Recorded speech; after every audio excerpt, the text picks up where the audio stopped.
A phenomenal person is with us. Mr. Papak. I don't even know your name. Hi, I'm Piotr. You said you wouldn't say anything. I'm not saying anything. This is Piotr. Piotr once came up with the brilliant idea to get on a vintage Galera 50, which truly looks like it's from the very early 20th century, perhaps even from the dawn of the automotive age. Go back. This is the Papak. This is the Papak. This is the Papak, a self-branded scooter called Papak. Right, so it's a SC. Damn, but it used to be a Galera. Let's say it used to be a Galera, but it's gone through a few changes. We raised it up, changed the wheels. We added runners. Runner skis, more like skis. So, what now? And we traveled the world on a scooter. Well, that's great. Generally speaking, that was the idea. Scooter expeditions? Is that what the profile is called? Yes, you guessed it. Scooter expeditions. Scooter expeditions. That's what the profile is called. And here Piotr came up with the idea to travel around the world on this self-built scooter. At first, you were supposed to go to reach Vladivostok, and that turned out to be quite simple, didn't it? Well, not exactly. The plan was supposed to be Magadan, but winter came, and we had to turn back on the way to Yakutsk. We turned back to Vladivostok, and I thought, why go back the same route through all of Russia? That would be, 12, 13,000 kilometers. So it's better to do 10,000 around Canada and 4,000 in Europe, right? It was fun. Makes sense? Of course. Especially when you're riding a scooter with a 50 cubic centimeter engine. Yeah, 49 cubic centimeters. Sorry, I'm unprofessional sometimes. Yes. Wait, because this is just...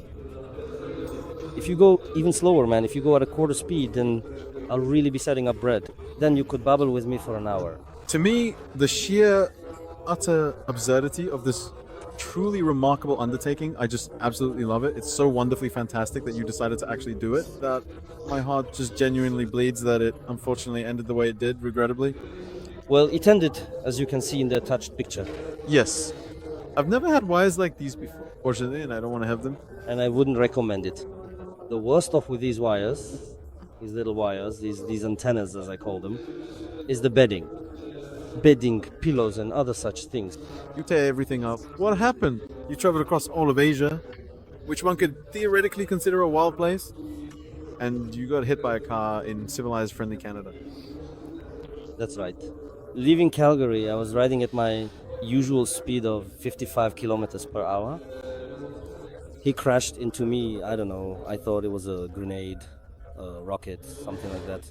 I had no idea what hit me, but it turned out it was a car going 130 kilometers per hour that hit me from behind. And then what? They transported me to the hospital, they performed surgery. And that's how it is to this day. A year later, That's how things look. all right. And what about Papa? Papak, unfortunately, passed away. Only the numbers remain. The Canadians visited me here in Poland, so they just gave me a plate with the VIN number so I could deregister it somehow. But there's a new idea. Yes. As they say, a donor for Papak has already been purchased, so we're getting back to it. We're rebuilding, the season is starting. We're restoring Papak number 2 and we'll ship it to Canada, back to where the accident happened, and then we'll think about where to go next. Aha. So it's just a short, brief break in the journey? Yes. Stop, a short break, renovation, as I would call it. A little yearly rest, maybe even a year and a half. We'll see when they take these antennas off me, and then we'll keep going. At the place where we finished, we need to complete the journey. But I'm thinking about what to do next.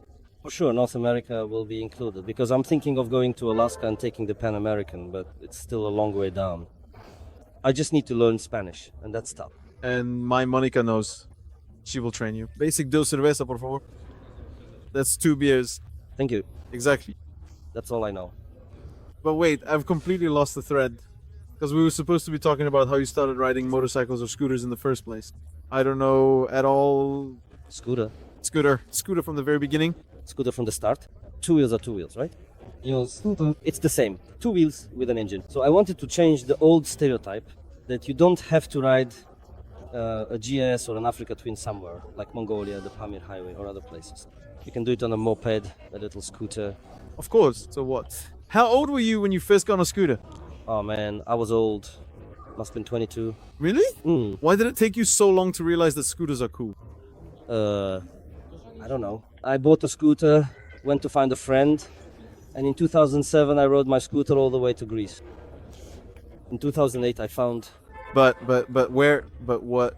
Wait, where did the idea even come from? Like, okay, now I'm gonna go somewhere on a scooter. Where did that idea even come from in your head? I didn't have a motorcycle license, and I wanted to see what it's like to ride on two wheels. So without a motorcycle license, I set off across Europe. Just a simple example. That's wonderful. So why did you go? To find a friend? The one you wrote about in one of your pieces? And did you find him? Yes, I found him. He was a homeless alcoholic. I sent him back to Poland, and I returned home through Rome. How was that? It's like in the Middle Ages. How do you find a homeless alcoholic who happens to be your friend on a 50cc scooter? Because that's honestly kind of impressive. No, I went, to Greece, through the Alps. I don't know, passing through all sorts of things, not even knowing yet how to change the spark plug on the scooter. I was, at consulates. I was traveling around visiting friends, people whom somewhere, a buddy had contacted 2 years earlier.